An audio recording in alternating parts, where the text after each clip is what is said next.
The success story of the UFC is a tale of more downs than ups. Everybody mentions that the UFC wouldn't be here without Stephan Bonnar and Forrest Griffin's fight. While the iconic TUF Finale is widely regarded as having saved the company, there is an unsung hero. A man whose generosity in giving out venues and his timely interventions in the sport paved the way for the Zuffa-backed UFC's breakthrough and its eventual soaring success. We're talking about the 45th President of the United States of America, Donald J. Trump.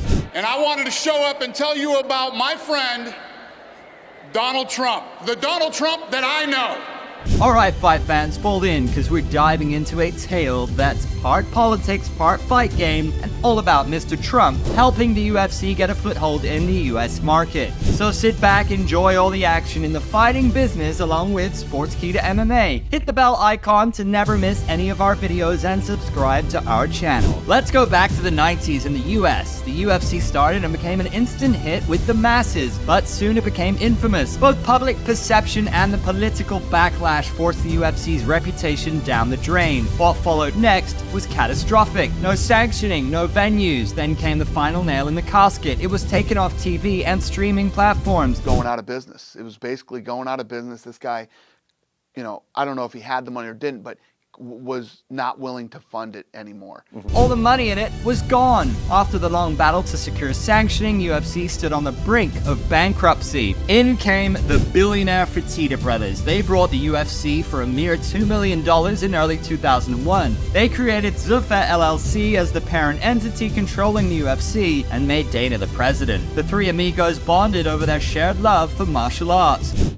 They bought it as a hobby, but they invested another 44 into it.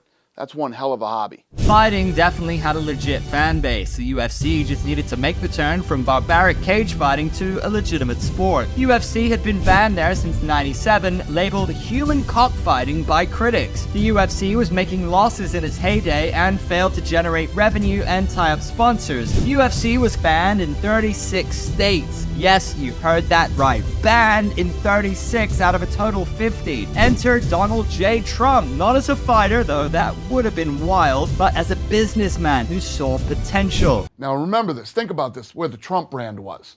Here, UFC brand was down here. UFC was only 8 years old. MMA was, in the eyes of many, a novelty or worse. Trump broke with that custom and welcomed the UFC by offering his Trump Taj Mahal in Atlantic City, New Jersey, as a venue.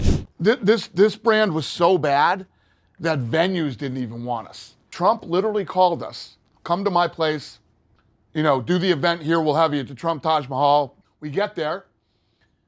Greatest setup for us, and was there till the last fight. He openly supported the sport, calling it a display of skill and athleticism, not just brute force. This came after the sport's legalization in New Jersey in late 2000. This move elevated the UFC's status, and the Trump Taj Mahal hosted UFC 30 and UFC 31 back-to-back later that year. The business mogul continued to aid the UFC by providing arenas to conduct events in the future. He hosted UFC events in Atlantic City. Think of it like putting a rocket booster on a beat-up car. Suddenly, UFC had a bit more shine. His support for the UFC didn't just stay in the boardrooms, it made headlines. Every time he spoke up for the sport, people listened. This was like a snowball effect. UFC was looking to get a big break, and they got it from Trump, who gave the sport a flashy venue and a much-needed platform for the UFC brass. Buoyed by this, the UFC wanted more and inquired about legalization in other states.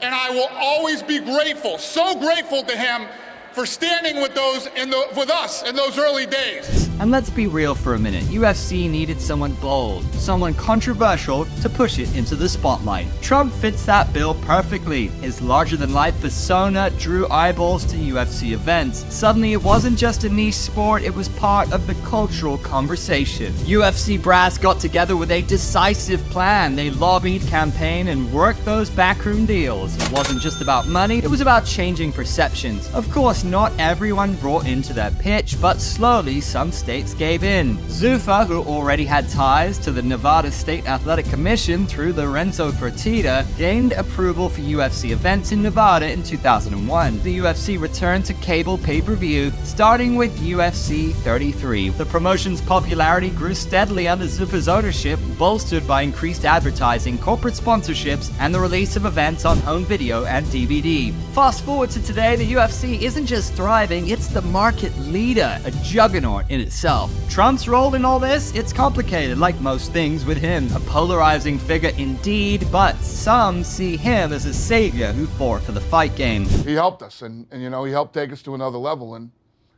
at a time when he didn't have to, and at a time when his brand was powerful and ours was nothing. Imagine if Trump also said his catchphrase, "You're fired." Thankfully, that never happened. So there you have it, the unexpected saga of Donald Trump and the UFC. Love him or hate him, Trump left his mark on the fight game. And as for the UFC, well, it's come a long way from being labeled human cockfighting. Is Trump part of that evolution? You decide. Sometimes the most unexpected allies can make the biggest impact.